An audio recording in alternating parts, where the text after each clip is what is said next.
And it's good for us too. And it talks about communication. It's very practical, as is most of the book of James. It's a very practical book.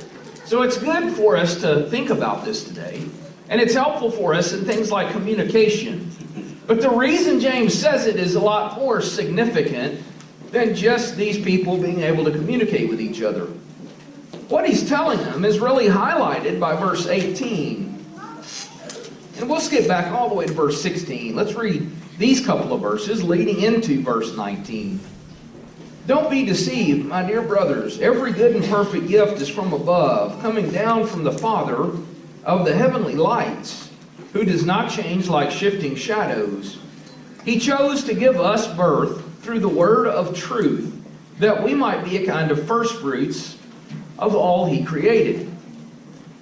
So God has blessed the world.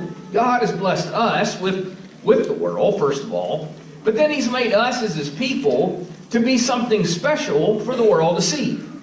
Firstfruits. The firstfruits is a concept we don't think about a lot today, but firstfruits, if you stop and really consider what that would be, is it's the best of a thing being offered.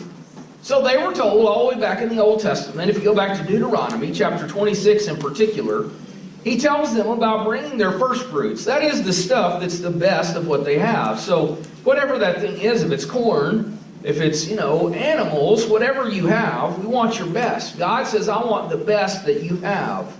That is what the firstfruits is. God intends that we, His people, Christians today, are the firstfruits of what He's got here in this world. So when other people see us and hear us and talk with us and listen to us, they should be hearing from the firstfruits of God what He's provided to this world. We are God's firstfruits. And that being the case, what we do and say matters a lot. It matters a lot because what they see from us is what they think about God. Let's stop and think about that.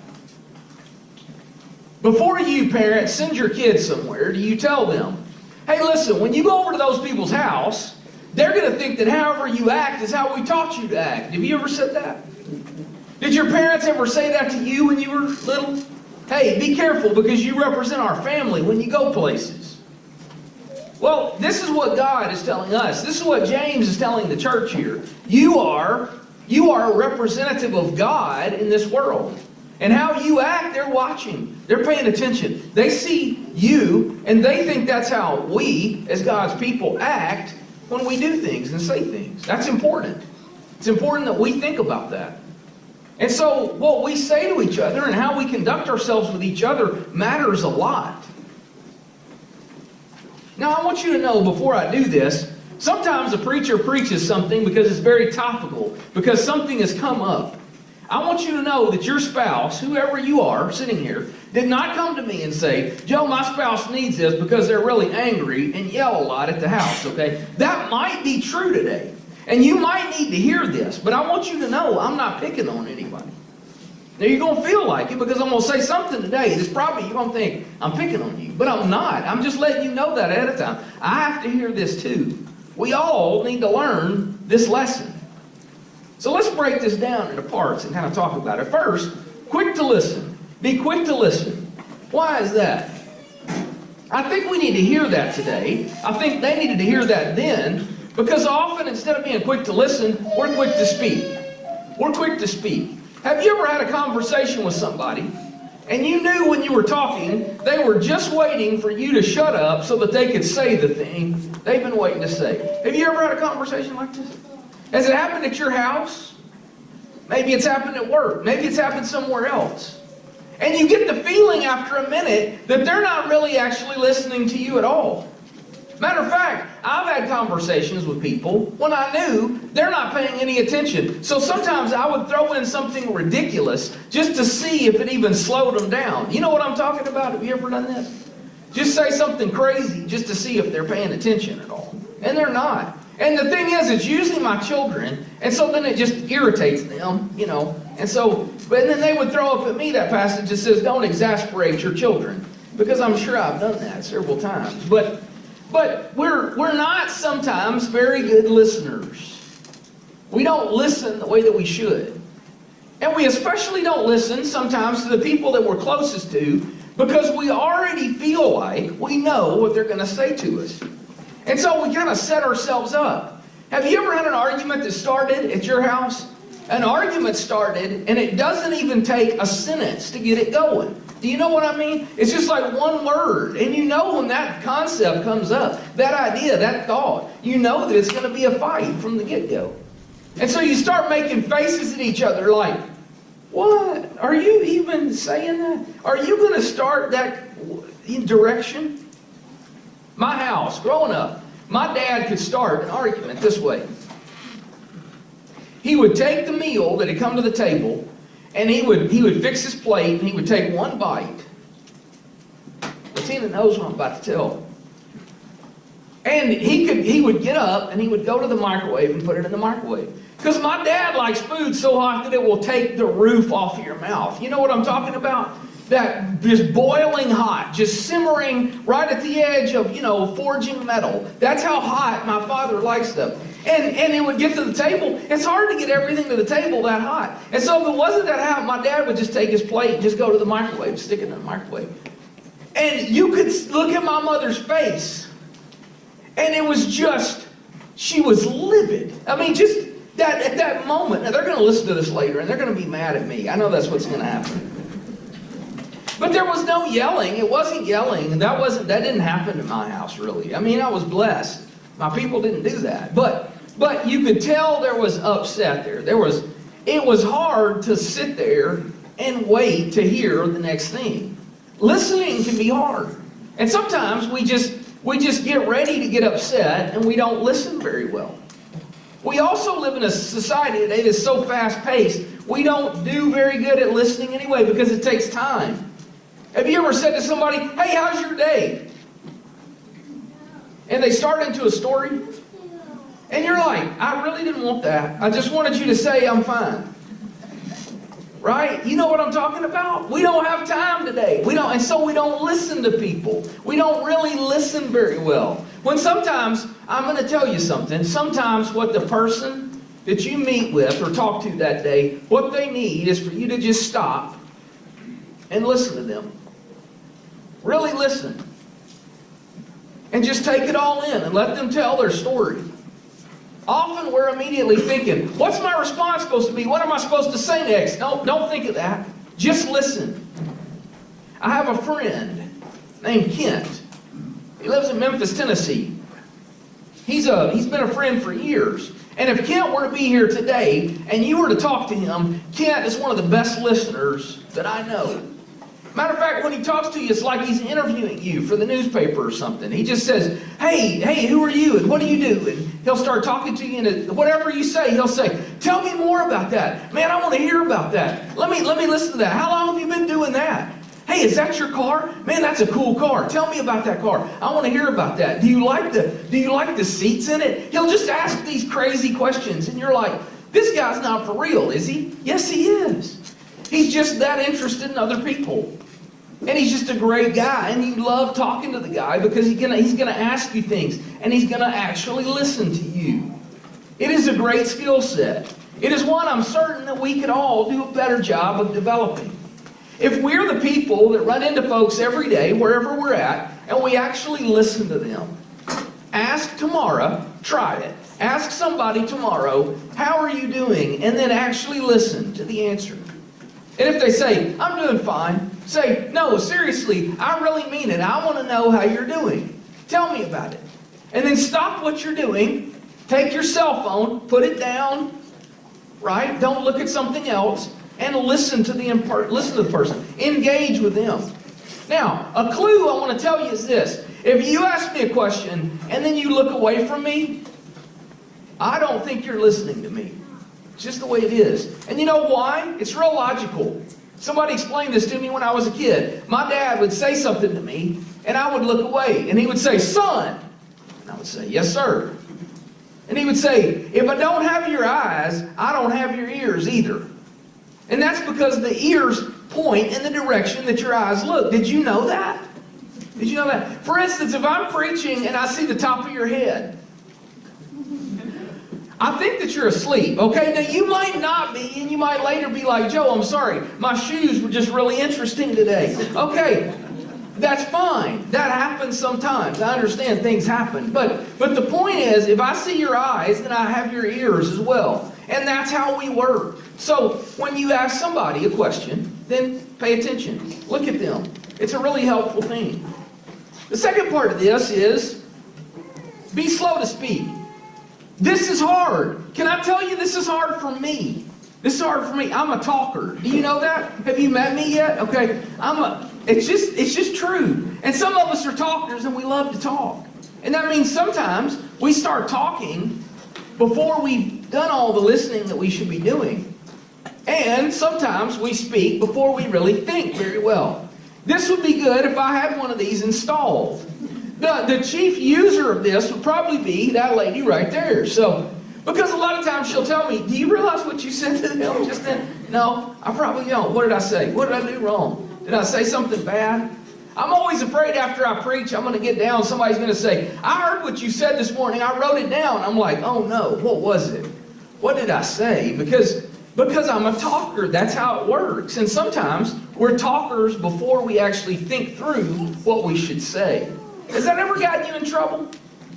What James is telling the church here is that as God's people, it's important that we think before we speak. That we're actually kind of slow and methodical about what we say. And that we're careful because when people hear us speak, they think about God. If we claim to be God's people, then what comes out of my mouth carries some essential weight to it because I belong to God. And so I need to be slow to speak and slow to say things. That also means we need to be slow in what we say when we're typing online, when we're putting things out there for people to see. You know, my name is attributed to it. If I put something on Twitter, my name is right there, and then you can see the words behind it. I need to be careful what I say, don't I? We see this happen today. This happens at a national level, if I might say. Some people don't think about what they're saying, and then it's out there. But once we say it, it's too late. You know now today, if you go to apply for a job, you know somebody's going to look up your social media, right? You know that's what happens nowadays, right? That's just the world we live in. And we need to be cautious about what we say. Also, we need to be careful of our attitude.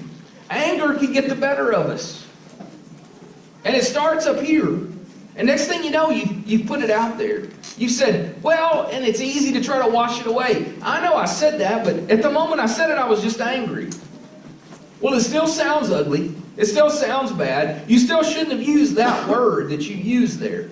We have to be very cautious with what we do and what we say. I think this little acrostic helps. Before you speak, think. T, is it true? H, is it helpful? I, is it inspiring? Is this going to inspire somebody else when they read this? Or hear it from me? N, is it necessary? Now, it might be true, but do I have to say it? Right? Everything that we say should be true, but not everything that's true we have to say, right? Sometimes we hold on to things. We're careful with the truth, the way that we use it, because it can be hurtful and harmful to other people. So we have to be careful with that. And then finally, K, is it kind? When I say this out loud, maybe I should say it to myself first in my head. Does that sound like something that would be good to hear? Would I appreciate hearing somebody else say it to me? It's pretty basic, but it's a great little test to run thoughts through before they come out of us. Finally, and this one can be hard, but it's the slow to anger part. Slow to anger. Are there things that just immediately set you off? That just make you angry just the minute they come up? I have things like that. I have things that bug me, that get me really upset. When I was a kid, we used to talk about superheroes. I'm sorry, my throat is killing me this morning.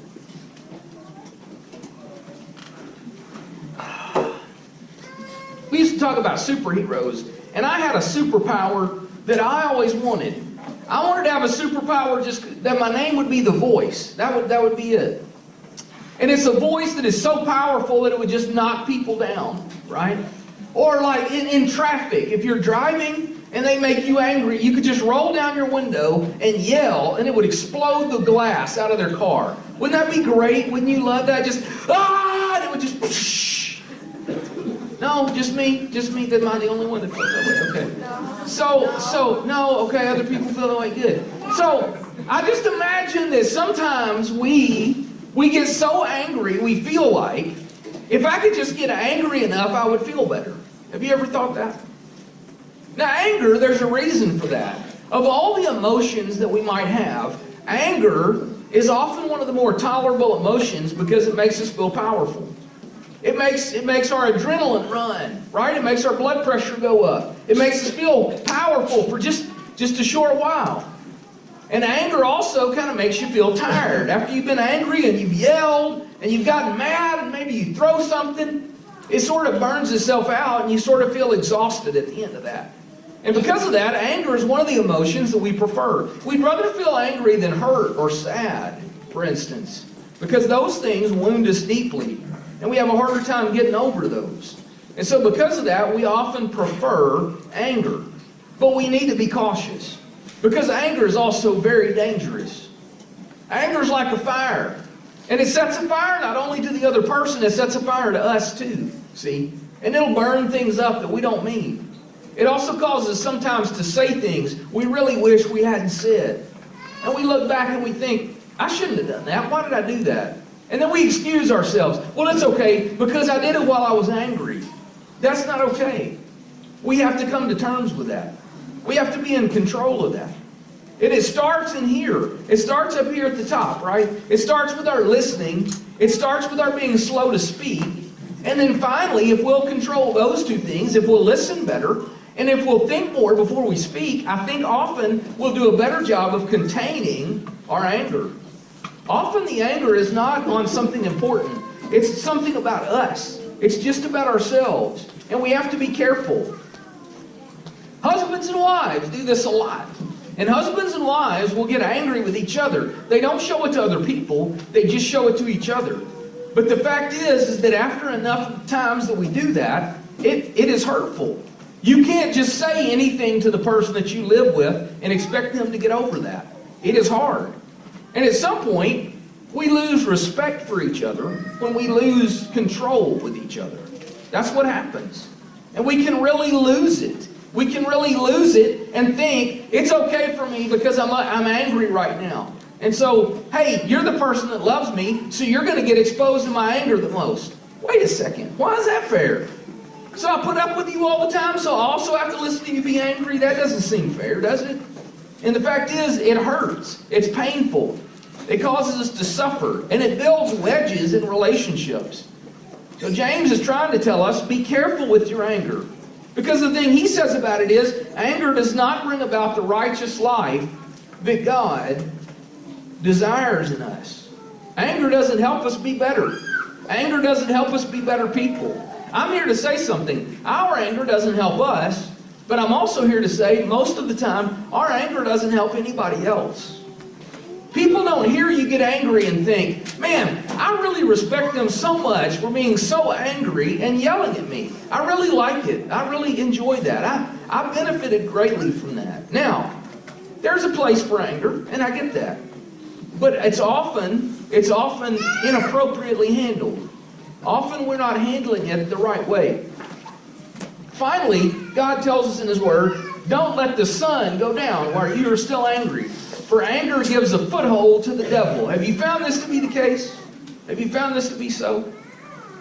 I found it to be so. This is the advice I usually give couples as they're getting married. If a young couple wants some advice, of course they never do. Young couples don't want advice, but I give it to them anyway because I do premarital counseling, right? But the fact is, if we'll be careful with our anger, and we'll watch that, and we'll not give the devil a foothold, it makes our relationships better. It makes it stronger. Because we're cautious about what we do, how we handle ourselves. Satan wants a chance to affect your heart. And one of the times he loves to do that the best, I'm convinced, is at the end of your day. You're tired. You're ready to go to bed. You're short with each other. You're impatient. I think often Satan just thinks, hey, before you go to bed, say that negative thing to your spouse. Hey, Hey, let the kids rile you up right before you go to bed, so you're mad. So you go to bed angry. Because when you go to bed angry, what's your attitude? It's just, I'm just mad. And then I start thinking of a list of things I'm mad about. And pretty soon I'm all worked up. Boy, that's not thankful, is it? That's not positive. That's not helpful. That's not the kind of attitude that we should have. And that's not what God calls on us to be and to do. That's not who we're supposed to be. It's a struggle for us because of that. And we struggle when we don't think about all that God's calling us in terms of our gratitude and attitude and how we're supposed to think. There's a radio back here somewhere. I don't know what that noise is, by the way. But the fact is, God's calling us to be His people. And if we'll take our attitude the right way, if we'll stop and think through what He calls on us to be, I think ending the day in prayer is a great way to go. I think ending the day by praying to God and being thankful for what He's done for us doesn't give the devil a foothold. And it's a better way for us to go. Today, I hope you'll just stop and think. How is my listening? How is my speaking? How is my attitude? Am I in control of myself? Or do I let my anger just go when it goes? It's been a great day. It's been great to see these leaders established here at South Point. We've got a great, exciting future. There's so much happening right now. But the fact is, we still, all of us, need to be thinking about being God's people in the world that we're in. He's put us here for a reason, and that is to example Christ to the people that we run into every day. If you're here today and you haven't been doing that, you need some help, you need some encouragement, or if, like Davey did this week, if you want to be baptized into Christ, why don't you come while we stand together and sing?